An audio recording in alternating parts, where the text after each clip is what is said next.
There's no secret formula for better service throughout the customer journey. But there is the all-new Service Hub from HubSpot. It makes it infinitely easier to scale customer support and increase retention. By bringing service and support together in one powerful platform, you can deliver the best experiences for your customers and your teams. Free up time for your reps to focus on complex issues with an AI-powered help desk. Proactively drive retention with customer health scores that help keep your business ahead, stopping churn in its tracks. And give your entire go-to-market team the data they need to operate as one unified, powerful front. Also, you can easily support, strengthen, and grow your customer base. Secrets out. HubSpot Service Hub is a game changer. Visit HubSpot.com/service to do more for your customers today. Good morning, everyone. It's Thursday, June 6th. I'm Mark Dent, here with Juliet Bennett-Ryla, and this is the Hustle Daily Show.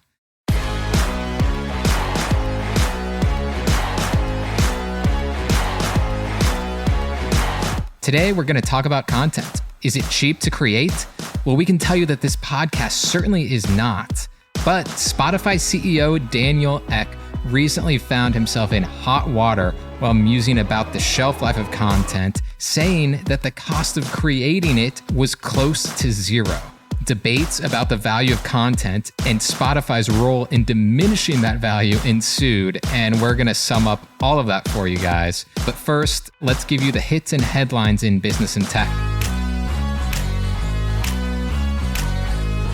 Starting off, prepare for the Texas Stock Exchange. This new national exchange, which wants to sidestep regulations for the New York Stock Exchange and NASDAQ, plans to start trading next year. It has backing from BlackRock and Citadel and would aim to host its first listing in 2026. Moving on to the fast food world, there's an Irish fast food chain known as Supermax, if you've never heard of it, and it just won its 17-year legal fight with McDonald's. The court ruling allows Supermax to expand and limits McDonald's usage of the term Big Mac to burgers. In AI, eBay added an AI feature that lets sellers add new backgrounds to product photos. It's available now for iOS users in the US, UK, and Germany, and is going to roll out to Android soon. To move from e-commerce to regular commerce, the Dubai Mall, which spans 12 million square feet, making it one of the world's largest malls already, is getting even bigger. Planned expansion will cost $408 million and add 240 new stores and restaurants. Netflix, meanwhile, continues its push into games with the introduction of 14 new titles, including an exclusive Lord of the Rings mobile game and offerings based on shows like Selling Sunset, Emily in Paris, and Too Hot to Handle. Juliet, I cannot believe that there's going to be an Emily in Paris game, but I hear you've actually had a sneak peek of the Too Hot to Handle game. Well, it's actually online right now. You can download it as we speak. Yeah, my friends are really into the show. I've never seen the show, but I love when they tell me about it. Like, I like hearing the recaps of the show. Yeah, I guess it's like a dating simulator. I didn't get very far, but it's like, I think you're on an island. Yeah. And then you'll be introduced to characters and you make choices about how you want to interact with those characters. And I think based on your choices, your relationships change. I don't know. I didn't get very far, but it's out there. People are playing it. I consider that one of the worst reality shows ever. So I am like truly gobsmacked that it's going to be a video game. But that game actually sounds vastly more entertaining than watching the show. So I will give it credit for that. Yeah, because, I feel like if I were on the show, I would not be on the show first and foremost. But let's just say this is some weird alternative reality in which I am on the show. I feel like I would be the person who's like, nobody's doing anything. We're all walking out of here with the biggest prize possible. Don't screw this up for me. I'd be like the sexy time police. Yeah. And that's not what the game is about. So it's just like... Yeah, it's like you can just play the game and not worry about being the sexy time police. Yeah. All right. Finally, before we get into the main story, one more thing for you. Which U.S. state would you guess sold the most cannabis products in March? You're probably thinking California. But actually, Michigan took over as the country's hotspot for the most marijuana sales. Okay, let's move on to the main story. Over the last decade plus, Spotify has been a lightning rod for criticism in the music industry, from the way that it pays its artists to the different podcasters that it platforms and a whole host of other problems. However, Spotify is ubiquitous. It's been around for a long time. They had their most profitable quarter yet just in the first quarter of this year. So things are actually moving pretty smoothly for the company, and at least as far as things go for Spotify. But then earlier this week, Spotify CEO Daniel Ek kind of stepped in it, leading to all of these criticisms to kind of come rushing back towards Spotify. Juliet, what did Daniel Ek say? You know, it almost seems like he said something pretty innocuous at face value. He was just kind of pondering the shelf life of content.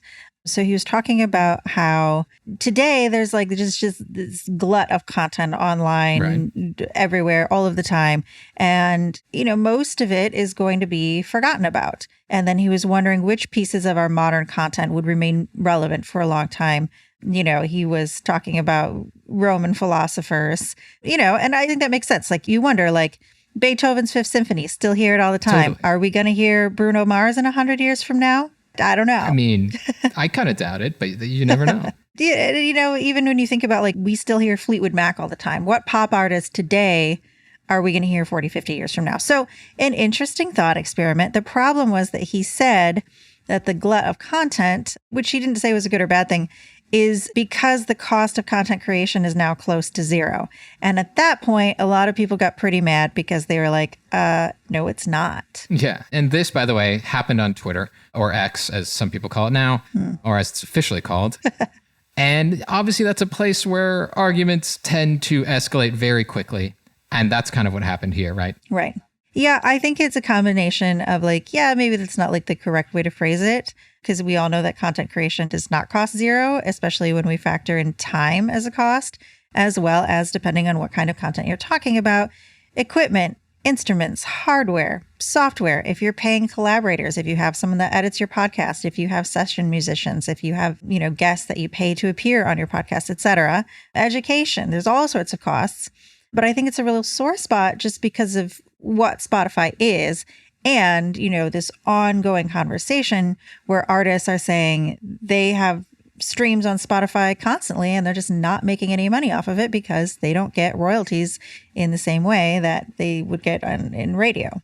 Yeah. And I mean, obviously, these are some statistics that I'm sure many of our listeners have heard, but when you drill down how much typical artists make, I mean, it is a fraction of a penny. And typically it's just a fraction of that fraction because of like label payouts, you know, different writers who contributed. Speaking of how it's not necessarily cheap to produce, you need a lot of good minds to produce good songs and other good forms of content. I think something else that's also ironic here is the fact that Spotify, you know, just a few years ago, invested around $1 billion into the podcasting business. And they did this because they wanted to have their own content so they could have more listeners tuning into Spotify to listen to podcasts, which they don't have to pay royalties for, like they do for music. And, you know, this whole experiment has had some notable successes. I mean, everybody knows Joe Rogan is, you know, one of the most popular podcasters out there, but more or less it's been a failure. Spotify had to lay off around a fourth of its staff last year because of financial problems, much of them caused by this huge investment and not seeing much of a return on it. So I just think it's weird that, you know, Spotify more than anybody should know that content is expensive. And there's a big problem out there of people kind of not recognizing that they should really be paying for it and to recognize that it is quality and hard to make money off.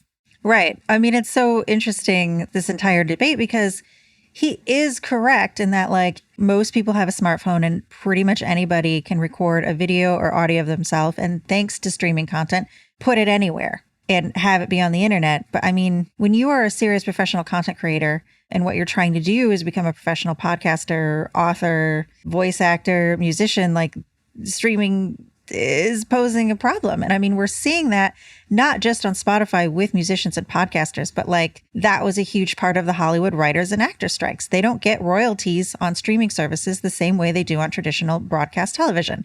I mean, you and I are both journalists and we probably have both encountered it's the same article, but you get paid way more if it's in print than if it's online. Yep. And I think there's the argument to be made that online has infinite space as opposed to the radio or a newspaper or cable TV.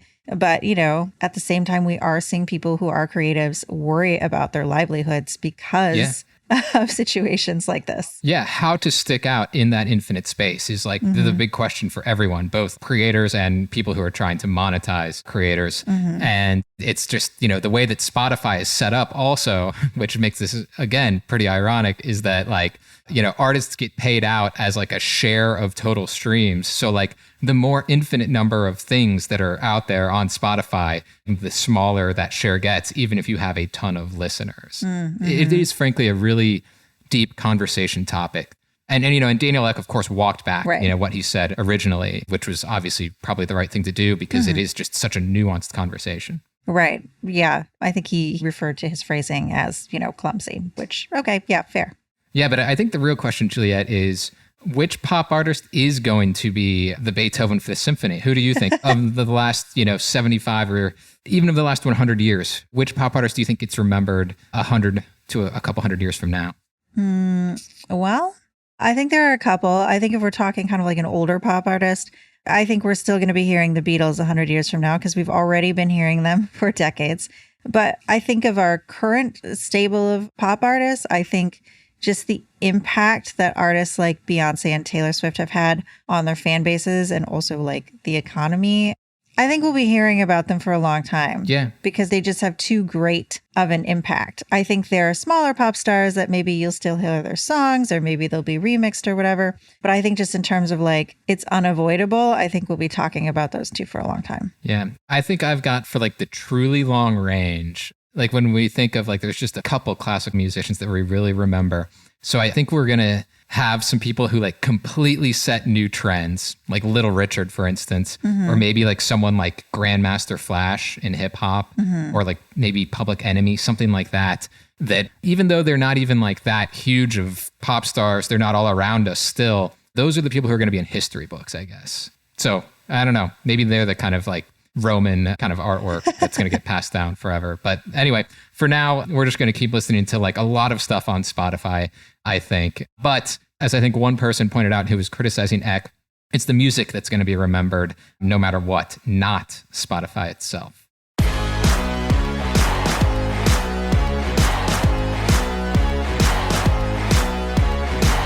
Thank you, everybody, for tuning in to the Hustle Daily Show. We're a proud part of the HubSpot Podcast Network. Our editor today is Robert Hartwig, and our executive producer is Darren Clark. We've got a lot more tech and business coverage in our newsletter, so if you're not subscribed, please go get signed up at thehustle.co/email, and we'll see you tomorrow.